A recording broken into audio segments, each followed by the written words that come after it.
25 logements sociaux viennent d'être inaugurés à 100. Les bénéficiaires tout ont reçu leurs clés en promettant d'en faire bon usage. La campagne du pèlerinage 2019 de la filière privée a été officiellement lancée. 2 850 000 francs CFA, c'est le coût du Hajj 2019. Présidentiel au Sénégal, le camp du président Macky Sall a revendiqué la victoire par la voix de son premier ministre, alors que leurs résultats officiels sont attendus aujourd'hui ou demain. Bienvenue dans ce 13h.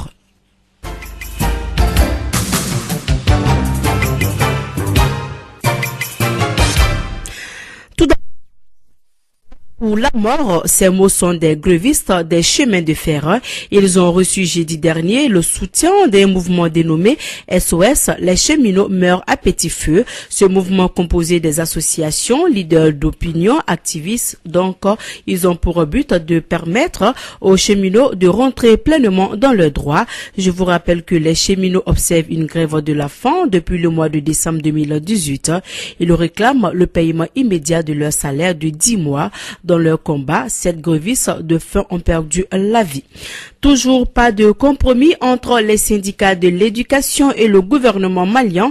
Un nouveau préavis de grève vient d'être déposé par les syndicalistes le jeudi dernier, qui va durer du lundi 11 mars au 5 avril 2019.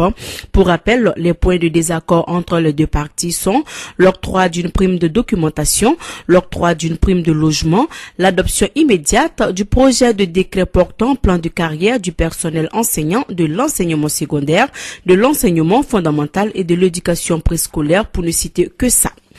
Je le disais tantôt, 5 militaires ont été tués ce week-end au Mali. Il s'agit de 2 soldats qui ont perdu la vie lors d'une tentative d'attaque kamikaze complexe au véhicule piégé contre le camp militaire Boubacar Sadassi de Koulikoro. 3 casques bleus guinéens ont été tués également à Sibi. Ces derniers rentraient en Guinée pour un repos. On en parle avec Kassim Traoré. Les assaillants ont d'abord tiré sur le poste de contrôle de Maïfa à la sortie vers Banamba pour entrer dans la ville et foncer sur les camps. Face à l'alerte et à la réaction des sentinelles, les 10 assaillants se sont vus obligés de déclencher leur système juste à l'entrée du camp Boubacar Sadassi. Un deuxième véhicule kamikaze bourré d'explosifs qui n'ont pu être déclenchés a fait l'objet d'explosions contrôlées par des démineurs. Le bilan est de 2 soldats maliens tués, 3 blessés dont 2 militaires et 1 civil. Pour ce qui est de l'attaque à Sibi, ce sont des soldats guinéens, dont une dame de l'aménagement, tous en service à Kidal, qui devraient se rendre en Guinée pour les congés et avaient pris en location un taxi. Leur véhicule est tombé sur une barricade érigée par des hommes armés sur la route de Sibi après le péage avec 6 autres véhicules. Ces hommes armés qui, selon nos sources, parlaient tamashek et bamana, ont fait usage de leurs armes d'épaule en blessant le conducteur et en lui retirant son téléphone portable et de l'argent. Lorsqu'ils ont vu que les autres passagers étaient des militaires de l'aménagement, ils ont tiré des rafales en tuant 3 parmi eux et blessant un autre par une balle au niveau de la poitrine et du bras droit. La dame qui était dans le véhicule a eu la vie sauve quand elle s'est déclarée être de la Croix-Rouge en montrant la carte qu'elle détenait. Les 3 corps ont été placés à la morgue de l'hôpital Gabriel Touré et ensuite transférés à la clinique Pasteur. Inauguration de 25 logements sociaux à 100. La cérémonie de remise officielle s'est tenue samedi. Elle était présidée par le ministre en charge de l'habitat et de l'urbanisme, Mohamed Mustafa Sidibé. Le compte rendu de notre envoyé spécial Arunaba.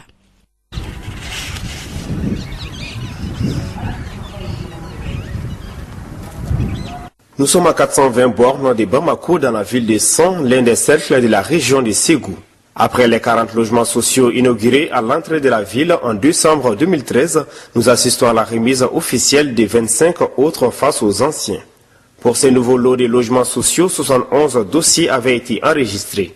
Abraham Kassogué, président de la commission d'attribution des logements sociaux de 100. Les critères d'attribution ont été scrupuleusement respectés. Ainsi, à l'issue de nos travaux, le résultat ci-après a été obtenu. Salariés, 20 bénéficiaires, dont 10 femmes. Non salariés, 4 bénéficiaires, dont une femme. Maliens de l'extérieur, 1 bénéficiaire. Soit les 25 logements tous attribués. Et 16 dossiers ont fait l'objet de rejet pour cause de non-conformité. Les logis, c'est le temple de la famille, disait un penseur. Cette remise des clés des logements sociaux cristallise les espoirs en faisant du coup le bonheur des différents récipiendaires. On va vraiment enlever une grosse épine de mes pieds, vraiment, ça il faut reconnaître. Ça va changer quoi exactement? Ça va changer ma vie parce que je souhaitais avoir quelque chose comme ça, une maison pour mes enfants. Bon, vraiment, Dieu l'a accordé, je suis très content. Je suis très contente ce matin pour les logements sociaux parce que j'étais en location en ville. Les 25 logements sociaux récents s'inscrivent dans le cadre du programme gouvernemental qui a pu réaliser 12 566 logements sociaux de 2013 à ces jours, entièrement supportés par le budget national. Mohamed Mustafa Sidibi, ministre de l'Urbanisme et de l'Habitat du Mali. Les 25 logements sociaux réalisés ici à 100 dans le cadre du programme gouvernemental 2015 sont exclusivement composés de type F3 bétol et bâtis sur un site viabilisé de morcelé en parcelles de 300 m². Chaque logement a une surface bâtie de 112,7 m² et comprend un salon, 2 chambres, une toilette, un débarras, un hall et 2 terrasses couvertes. La gestion des logements sociaux est assurée par l'Office malien de l'habitat, conformément aux dispositions du décret numéro 2015-0315 PRM du 8 mai 2015 fixant les modalités d'attribution et de gestion des logements sociaux.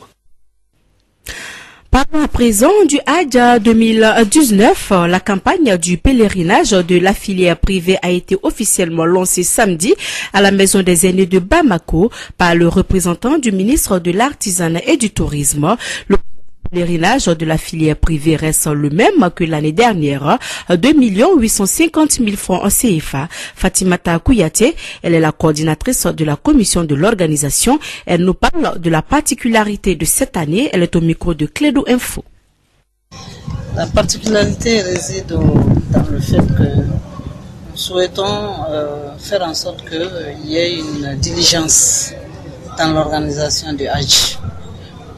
Et nous voulons anticiper pour faire en sorte que les contraintes qui pourraient émaner de cette organisation soient prises en charge de façon rapide et que nous puissions sereinement faire cette organisation dans l'intérêt des agences de voyage organisatrices de Hajj. En réalité, notre culture stipule qu'il faut attendre la dernière minute pour pouvoir faire face à la prise en charge du pèlerinage. Or, dans d'autres pays qui sont même riverains du Mali, nous voyons que les préparatifs se font généralement une année avant le Hajj. Nous voudrions que la population malienne comprenne que, comme on le dit en bambara, nous devons nous lever tout de suite ensemble et faire en sorte que le pèlerinage 2019 soit un pèlerinage réussi.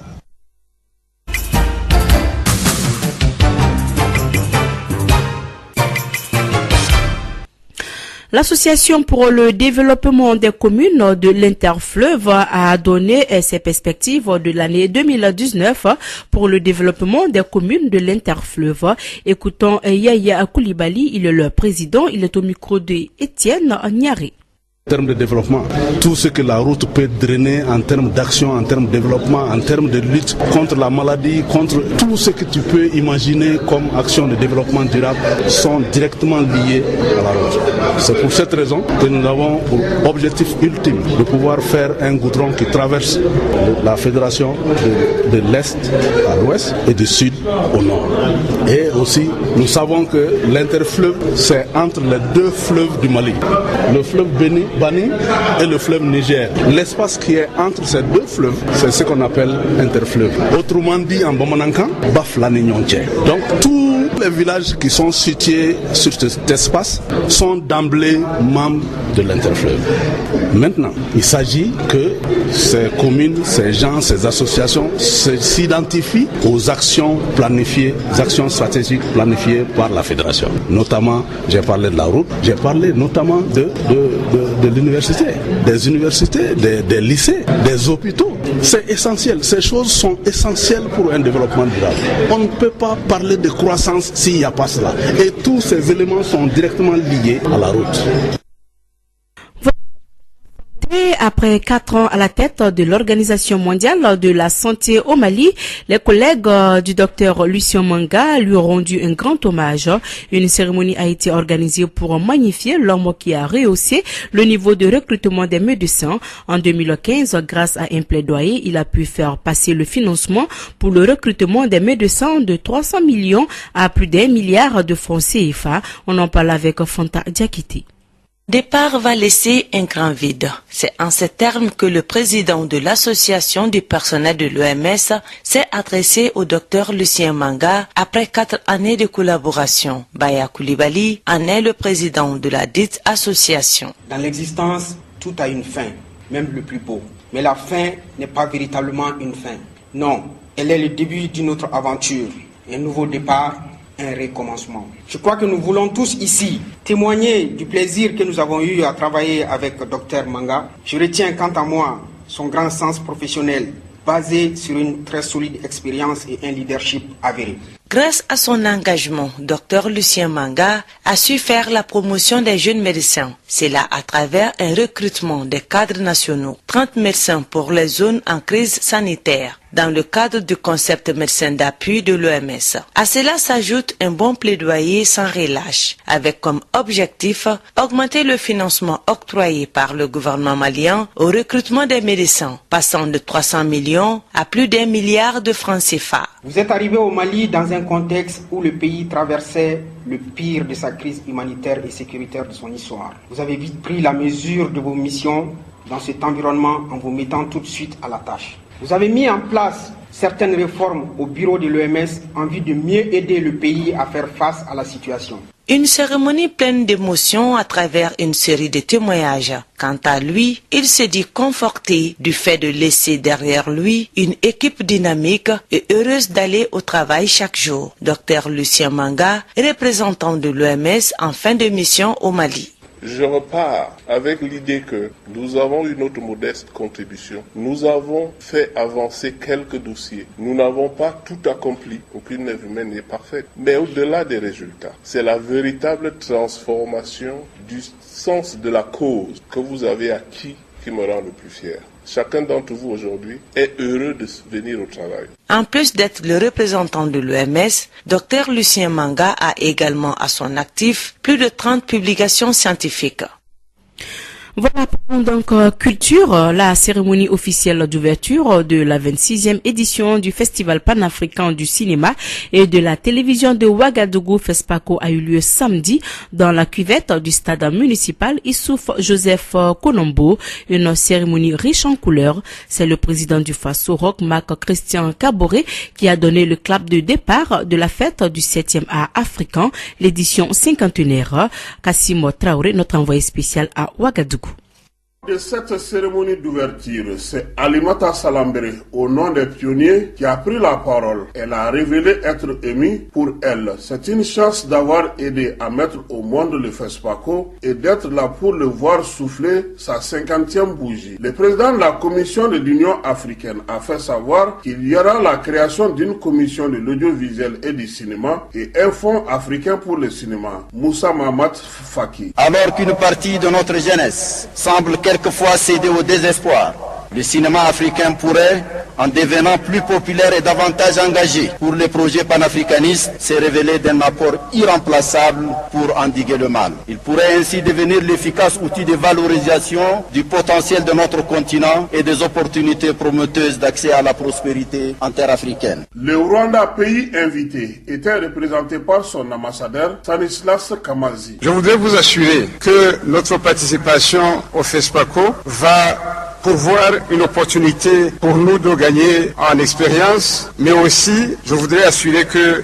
nous allons offrir le meilleur que nous avons. Je voudrais réitérer nos vœux les plus sincères pour un FESPACO plein de succès. Pour le ministre de la Culture du Burkina Faso, le cinéma est la boîte à magie portée et réalisée pour le meilleur des mondes. Abdul Karim Sango. En dehors des salles de projection, le FESPACO agrège les autres formes d'art dans la pluralité de leurs expressions. Le cinéma en Afrique, c'est la vie dans toutes ses dimensions et ses couleurs. Là encore, nous rejoignons le professeur Joseph Kizerbo je cite, nous autres Africains, grâce à la puissance de l'image, grâce à la capacité de création de la joie, même dans les moments les plus difficiles, nous pouvons donner un sens à l'expérience et à l'aventure humaine. Fin de citation. Il a souhaité des rencontres professionnelles fécondes. Et notre violon d'Ingres sera la capitalisation des acquis pour permettre au cinéma de faire face aux nouvelles exigences, notamment l'environnement multimédia, le basculement au numérique, l'effectivité de la prise en compte de la vidéo et de la télévision, la réhabilitation des salles de cinéma, les aspects liés à la coproduction, à la diffusion et au marché de l'image et les questions liées à la formation des acteurs. Après les claps d'ouverture donnés par le président du Faso, les festivaliers ont eu droit à un concert de Magic System de la Côte d'Ivoire. Un hommage a été rendu aux cinéastes qui ont eu le talon du Nyenega de Ouagadougou. Kassim Traoré à la 26e édition du FESPACO pour Radio Clédou. Voilà, restons toujours à l'étranger, cette fois au Sénégal, pour parler de la présidentielle. Le camp du président Macky Sall a revendiqué la victoire au premier tour par la voix de son premier ministre, alors que les résultats officiels ne sont pas encore proclamés. Selon les premiers dépouillements sortis du vote des électeurs sénégalais, 3 candidats se détachent. Il s'agit de Macky Sall, Idrissa Seck, Ousmane Sonko. Les résultats ne deviendront officiels qu'à partir du 25 ou 26 février. Un second tour est donc possible. Élection générale également au Nigeria. Le pays est dans l'attente des premiers résultats. Jusqu'à présent, aucun résultat officiel n'est disponible après la présidentielle de samedi. Pendant ce temps, les politiques s'enlisent dans un flot de polémiques. Le PDP accuse la commission électorale de retarder l'annonce des résultats pour permettre au président sortant de les turquer. Sur le même temps, l'APC estime que le candidat du PDP va diffuser de faux résultats dans le but de créer un climat de tension.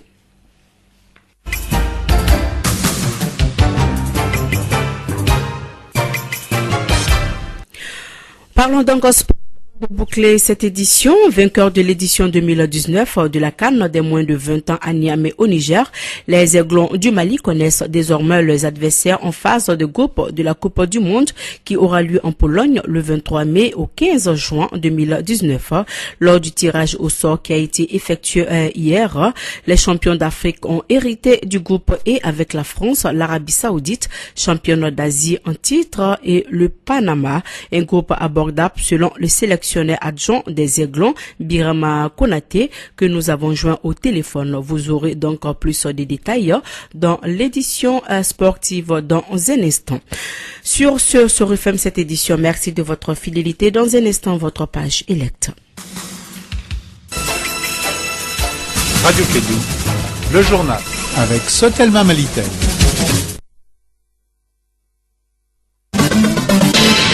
Radio Clédou.